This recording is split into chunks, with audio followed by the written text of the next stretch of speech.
Welcome to the Golf Report podcast. I'm joined by Parker Edens, the head men's golf coach at South Dakota State. We're going to talk about the upcoming season for South Dakota State, just the landscape, the current atmosphere of college and amateur golf, and Coach Edens, playing career. 'Cause he still plays. He played professionally, and he still competes in amateur and mid-amateur tournaments. But thanks for your time, Coach, and how are you doing today? Absolutely. Thanks for having me. Doing good. It's officially our first day.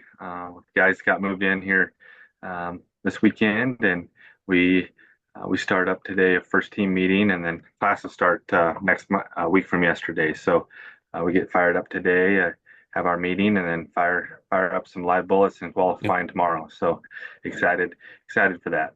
yeah. It sounds like you're excited. Just getting started for the upcoming season. Just how excited do you get? For a new season that's about to begin. In the Yeah, I next was week and a half. yeah I was talking to some coaches around the office yesterday. It's just new year, new faces, new everything is pretty exciting. As always, it's just kind of a different energy at the beginning of each year. And this year we have five new guys, four freshmen, and a transfer coming in. So we got a lot of new faces and a lot of a lot of chemistry to build within the team. And that's kind of an exciting challenge. And just excited to get rolling. We get rolling pretty quick. So Yeah. excited for it. Yeah, just tell me about how your team will look this year. You mentioned lots of newcomers, some other guys who have done well. Notably, Jake Olson. He competed at Yep. the U.S. Amateur, won the South Dakota Amateur. So just tell me a little about your team and how your team looks for this upcoming season. Yeah, we had a pretty good summer. I felt like we got 10 guys this year, five returners, five newcomers. We had some guys have some awesome success this summer. We had three guys play in USGA events this summer. We had an incoming freshman play in the junior, and then, like you said, Jake Olson played at the USAM along with Yeah, incoming transfer Ty Adkins. I was able to go out there with them to Olympic Club and spend the week with them. It was pretty awesome experience just to be there. I was kind of disappointed I wasn't there as a player, but yeah, it was pretty awesome to be on the opposite side of things and have a little bit different perspective in a big event like that, and just to be there for them in their first one. I played in a couple, so just kind of exciting to be there. And then we have two seniors, Bryson Mercier and Tyler Sealing, that are going to be a big piece for us this year. They've been a very large piece of what we've done the last couple of years. So excited to see them in their last go as Jackrabbits, and excited to see the new guys kind of step in and see where they can fit in and help us get to where we want to get to and keep going with the trajectory of the program that we've had the last couple of years. yeah. So your season will begin. You'll host the Island Resort Intercollegiate. I was interested in learning more about this tournament because South Dakota State. Obviously, you're in South Dakota, but you host this tournament in Michigan in a pretty cool place when I was looking at it. So just tell me a Oh little bit yeah. about this tournament and just how you ended up. This tournament I see. Got it started even before you were at South Dakota. It's been since like Mhm. 2019 or so. But just tell me Yep. about this tournament and just hosting in Michigan. Yeah, so it's up in the UP. It's kind of really kind of in the middle of nowhere, really, Okay. but incredible golf course. The former coach before me, Casey Van Dam, that's kind of where he is from, and he had a connection with the casino and the golf course there, and they got Okay. it started, um, and he was able to get a really good field. And our first year, it kind of field kind of fell off a little bit, but we've kind of slowly gotten that back up. I'm really excited for this year's event.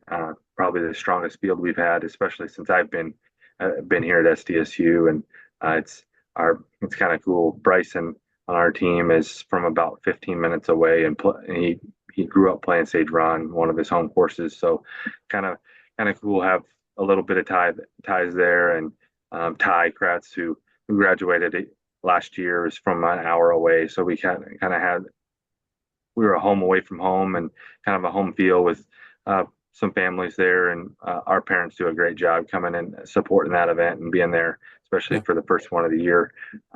But super awesome golf course. The casino does a great job helping us out with that event. And they actually have two courses up there.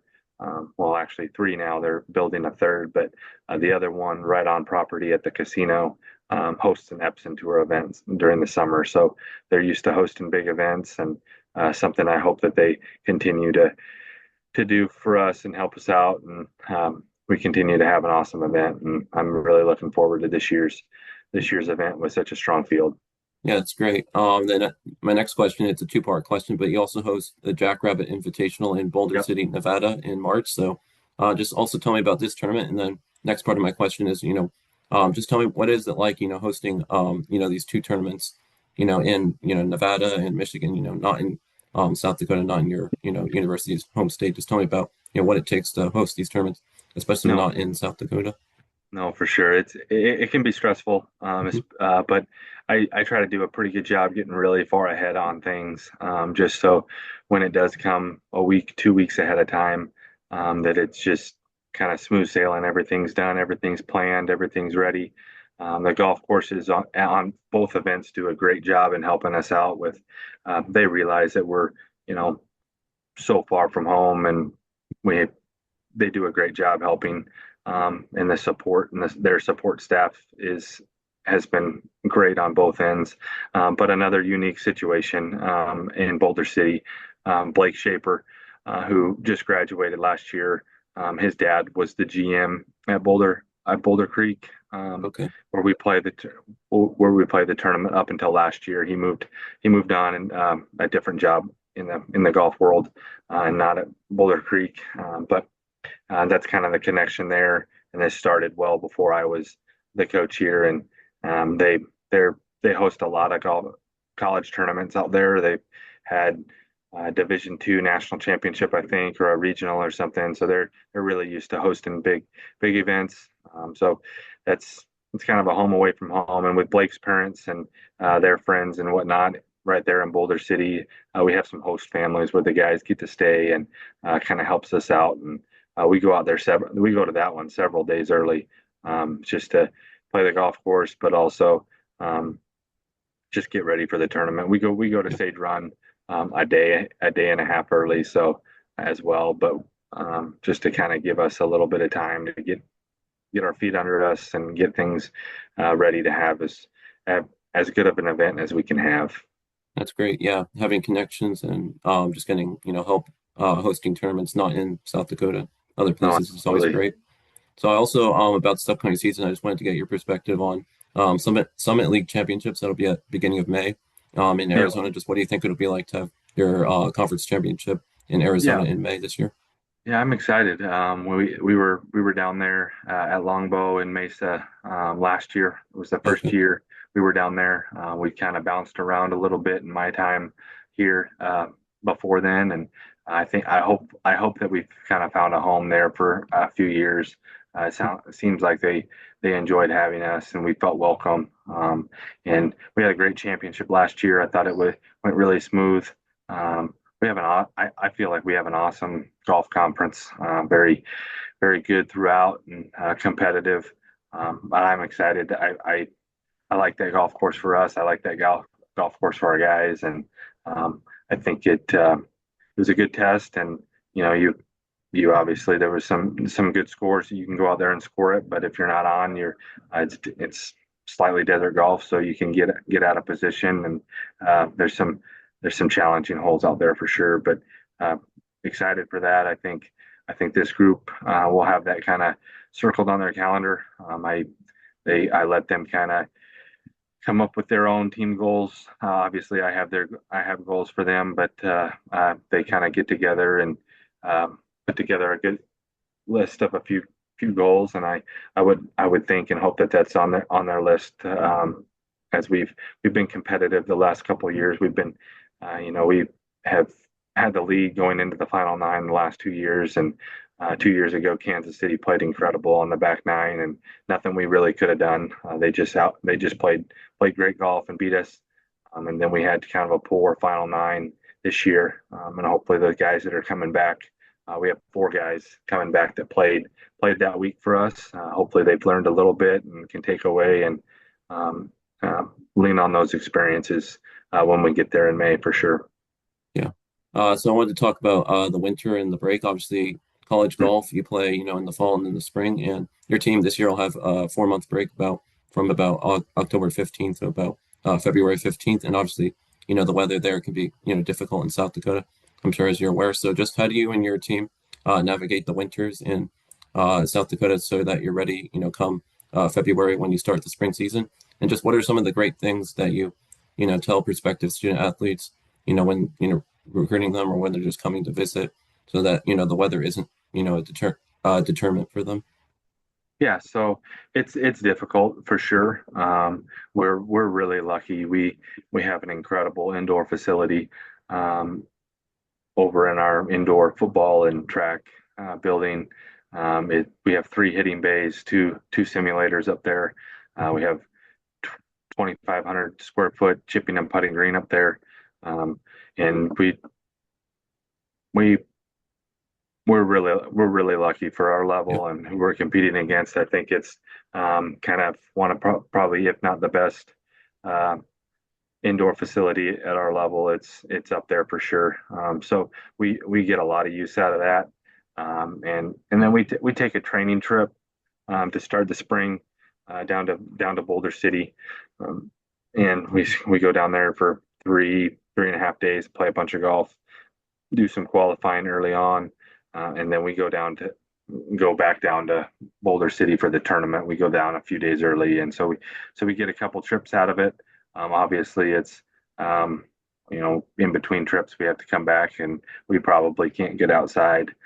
So it's difficult, but the guys, we get in a pretty good routine. We've this will be my fourth season, so we've been through it three times in the winter, and we kind of have a good grasp on what works and what doesn't, and how we can best get the guys prepared indoors to translate to when we go to tournaments. And then when we do travel, we'll try to travel a day early and try to get in and maybe play golf somewhere nearby where we're going to have the tournament, or at least be able to go practice. Yeah. And then it's recruiting wise, I don't think it's really been a big deal for us yet. Okay. We try to do um, we know where we're at. We know what our weather's like. We try to stick to pretty regional kids that they know what they're getting into. They know they've dealt with it their whole lives. Local kids, Minnesota kids, Iowa kids, Nebraska kids, kids from this region that they that's all they know, and they don't seem to mind it.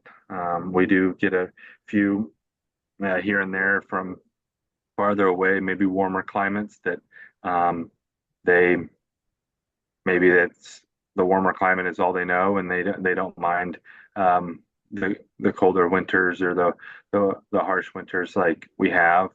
So maybe that's something that they're kind of wanting to get away from the warmer climate, something that that's all they know. But we try to be pretty open and honest and as transparent as we can in the recruiting process of like this is what it's like. This is what we do to try to get around it with practice in our indoor facility and training trips. And I don't think I've ever been told by a recruit that's not going to come that the weather was the determining factor. Just because we do as much as we can try to stick to kids that are fairly regional and local that know what they're getting into. Yeah, that's great that you stick to mostly regional kids because I've, talked to some college golfers both, that have gone from like Florida to, cold weather climate. Like I talked to one who's now graduated, but she went from Florida to Kansas, and I've talked to one who's gone vice versa. They went from like Canada to, Texas. So, I've seen both sides, and the difficult thing is, if you go from somewhere that's warm to cold, you just, you have to, wear jackets and beanies and things like that. She was For talking sure. about. So I think that's great that you also your team you mostly stick to regional players, and you have good facilities at your school. So I think that's great. So Coach, now I wanted to talk about just the current atmosphere and landscape just of the college and amateur golf game because I think right now we're Hmm. having unprecedented success both on the men's and women's side. We had Nick Dunlap won as an amateur, I believe, a few years ago. First one Hmm. since Phil on the PGA Tour. Like Luke Clan played well. He got his PGA Tour card. Even we had Jackson Coivin, Michael Osasso. They're amateurs. They're still in college, but they played well in some PGA Tour events. And then we just had, Rose Zhang. She was a good amateur on the LPGA side. She won her first LPGA Tour start. I was there for that, and then we just had Lottie Wood. She won as an amateur on the Ladies European Tour, and then she just won her first professional start. So just talk about, if I just say, just talk about, where do you think the college and amateur golf game is right now? Because I think that, we're having, right now we're having unprecedented success. Like even the U.S. Amateur, we just had, the youngest champion since 2009. So just, where do you think the college and amateur game is right now? Because I think it's, very strong and a lot of great initiatives happening right now. For sure, yeah, it's in an awesome spot, I think. Yeah. It's very competitive. I tell the guys during the summer, over the winter months during winter break, just to if they can, play in anything they can. Anytime you show up to a tournament, there's going to be good players. Somebody's going to play good, and there's good players everywhere, especially in college golf. You see it more now. There's every every team's got good players and more than just one, and everybody's competitive, and it's the amateur state of the game is awesome. You can see guys kind of um, walk onto the PGA Tour, or walk onto the Corn Mhm. Ferry Tour, and have success right away. I think that's a positive thing. I think in the past you've seen guys struggle a little bit more out of college or into the pro game, and now you're seeing it where they're kind of more seasoned and ready to go when they get to that point. And I think that's just a testament to college golf and amateur golf of just how well prepared players are for the next level when they get there because of all the college golf and amateur golf that they've played. Yeah. Um, just with how competitive it is and how many great players there are, I think it's the state of the game Yeah. is in a great spot, and I'm excited to see kind of the future landscape and where it keeps going. And I think it's only going to get stronger from here. Yeah. And finally, about this, I just wanted to get your perspective because I'll ask other coaches this in the coming weeks. But just for your perspective, since you're, a very competitive mid-amateur golfer still, and you played professionally a little bit, just why do you think, or is it just purely coincidental right now? Why do you think, recently over the past few years, we've had a lot of, amateur success and recently turned pros, success like Nick Dunlap won as an amateur, first one since Phil on the PGA Tour, and then you have, Rose Zhang, she won her first LPGA Tour start, and then, we just had Lottie Wood won the Scottish Open, her first LPGA Tour start. So, is it just purely coincidental, or do you have uh, I just want to get your perspective on why you think, amateurs are, so successful in pro tournaments and just why they're, feeling so ready when they turn pro and, having success in their first, pro start. Yeah, I just think it's a testament to amateur and college golf of Yeah. the golf courses. There, you know, I would I would venture to say there's times that we, especially when I was at Colorado State, some of the golf courses we play here, and some of the golf courses played when I was at Colorado State, and might be tougher than some of the places that they play on the PGA Tour. Just getting guys ready, getting their games sharper, and kind of guys are able to learn a little bit more about what they need to get better at. You go Yeah. to you go to the U.S. Amateur Olympic Club, and you're going to take away a lot of things that you can, unless you're really on, places like that are going to expose parts of your game that need to be better. And I think it's just helping guys sharpen their games and be more mentally ready. And that's another thing is just the competitiveness and how good players are in college in amateur golf. And if you're not progressing mentally and obviously physically with your game, like you're you're going to fall behind. And guys are taking it um, that part of the game more seriously. I think their mental side and just physically, guys are. You go to the locker room at a USAM or Transmiss or the Western or any big amateur tournament. Guys are um, in the fitness room taking care of themselves. They're eating better. They're drinking better. They're hydrating better on the golf course. They're they spend an hour ahead of time before they even touch a golf club before a round, just taking care of their body and getting it loose and getting it warm. And I think that goes a really long way with just readying your body for a round of golf and what you put it through. And I think guys are treating it uh, more seriously, and they're seeing the benefits of it, and something our program and our guys are seeing as well. And they're probably doing things.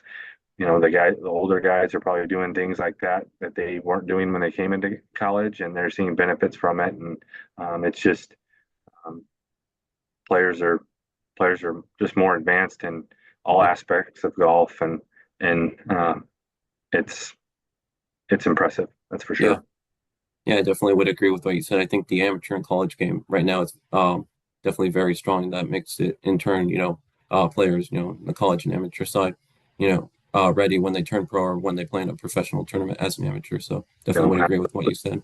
So coach, you're a very competitive mid-amateur golfer yourself. You played in several tournaments this summer, like Southwestern, Red River, Mississippi, just to name a few, and you also played in like the Colorado Open. So just tell me about why it's important for you, why you stay competitive, and just the perspective that this gives you. At being a college coach, you compete yourself. You're going to be competing in the U.S. Mid Amateur. You just qualified for that this week. Just the perspective that gives you, on your players that South Dakota State that helps you, like know what they're going through when they're competing in a tournament. no, for sure. I played professionally, obviously, for about 4 years, and had a lot of pretty good success on mini tours. Nothing, nothing crazy. I had Corn Ferry status for a year, conditional status. Didn't get any starts or anything, but a lot of really good experience. And then I stopped playing and got into coaching, and then it was actually I got my amateur status back, just pretty much just because. And then during COVID. I was bored out of my mind. We couldn't go recruiting. I couldn't go to the office. There's just so little I could do. So, my wife was like, "You got to find something to do." So I started practicing a little bit again, and then played a few tournaments at the end of that summer before the guys came back for school in the fall of 2020. And then just each summer, it's progressed a little bit more. Played a tournament or two more every summer, and just kind of geeked out about golf again. And obviously, have had some pretty awesome success in the last couple of years. And yeah, Yeah, and I it's been a big piece for us in recruiting. I think just I think some of the guys or most of the guys love that I still play and see them at tournaments, or I play a lot of the qualifying rounds with the guys, and yeah, we it's just kind of part of what we do, and it's the guys enjoy it, and it's super competitive, and I think it's been good recruiting wise, but also within our team of just um, you play with good players, you can learn something from them in a round of golf or a couple rounds of golf. You spend 8 hours or in 2 rounds or 4 hours in a round with somebody. Um, you can always take stuff away from good players, and I think um, it's been good. I think it's helped me kind of stay in touch with the game a little bit of mhm, as a player instead of just a coach. Or sometimes in coaching, I think you can get catty eyes a little bit, and you don't, you see things a little bit more, not as a player, different shots and uh, different situations on the golf course. Whereas if you're playing a lot, you have a little bit different perspective. I yeah, think that's been good in coaching a little bit when I'm on the golf course with the guys at tournaments. That's been helpful for sure. But just it's it's been awesome to be able to play, and especially the last year and a half, 2 years, where I've been able to play some very big events, and just based off of my play in the last couple of years, gotten into a few events that I didn't wouldn't yeah, normally have been able to get into. So it's been good exposure for the program as well. yeah. Yeah, I've talked. There's, not many of you coaches still compete, but there's a few I know. Kat Vanderpool, she's the head coach. She just went from Georgia State to Kennesaw. And I'm using just her as an example because I saw her at a mid-amateur tournament here in Connecticut, and she still competes. And she was telling me that, she just likes competing and things like that. So I think what you said, it just gives you a good perspective competing and just, let you know, just what your players are going through when they're competing, in a No, in a tournament, absolutely. whether it be amateur or college side. So. Two more things I wanted to touch on, Coach. You played professionally, and then you went into coaching after that. You started at University of Tulsa, then you went back to your alma mater to coach at Colorado State. Now you've been at South Dakota State for a few years. So just talk about what led you to get into coaching after playing professionally for a few years. Yeah, so coaching was kind of something I always thought maybe that I would want to do or would be interested in, Okay. if I didn't make it as a professional or make it to the PGA Tour and didn't have a make a living out there. So in summer of 2018, I had an opportunity to get into coaching at the University of Tulsa with Annie Young. She was the women's coach at Colorado State when I was a player there, so she kind of knew that I was interested in coaching, and she reached out, and uh, it was kind of a good time for me to maybe step away from golf and look into that. And I'm grateful that I did. I'm super grateful for Annie for giving me that opportunity and chance. And I still talk to Annie all the time, and she's one of my mentors. And I saw her this summer when I was headed down to Dallas for a tournament and stopped into Stillwater. She's at Oklahoma State, so got to see her, and it's I've been lucky enough to have some good mentors in coaching, and then getting to go back to Colorado State was awesome. Just grew up about 40 minutes away, and kind of where I always wanted to play in college, and it luckily worked out. And then I got to go back and coach for a few years with Christian, and he another great mentor, and just thankful for several different coaches along the way that either coached me or I worked for that have helped me along the way the last few years here. I touch base with Annie and Christian and Coach Bermel at Kansas, who I played for at Colorado State, and it's just been just a blessing to be. The coaching network is such a close knit group, and coaches that you're connected to take care of other coaches, and it's just been a blessing for sure.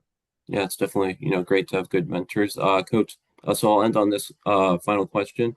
When you got hired at South Dakota State, I saw that you said it has been a dream of mine to be a head coach. So just tell me finally just how special it has been to now be the head coach at South Dakota State for the past 3 years. Yeah, it's been awesome. The culture in this athletic department is second to none. It's small enough where you run into all the head coaches all the time or all the assistant coaches all the time, and it's a very family atmosphere, and I'm super lucky to work here. I wasn't 100% sure I was ready to be head coach when I got the job, but and I'm glad I did it, and it's been a great 3 years, and I'm excited for this year and excited for the future of the program, and it's been a special ride for sure, and excited to see what the future holds for us here at South Dakota State.